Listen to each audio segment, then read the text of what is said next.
Welcome back to our channel app tutorial. In this video, I'm going to be showing you guys on how you can clear download cache in Steam. So guys, if you want to clear cache from the download section from Steam, then this video is for you. Let's get right into it without any delays. So it should be quite easy. The first step is to just open Steam and make sure you're logged in.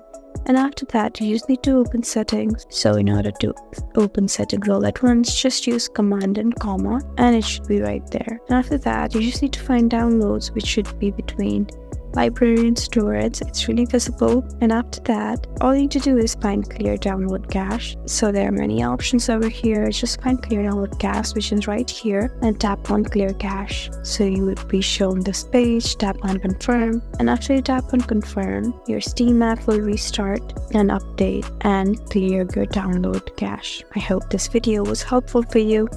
If you found this video helpful, please leave us a like and drop us a comment down below. And if you want more helpful videos like these, then please subscribe to our channel. We'll see you again next time. Thank you for watching.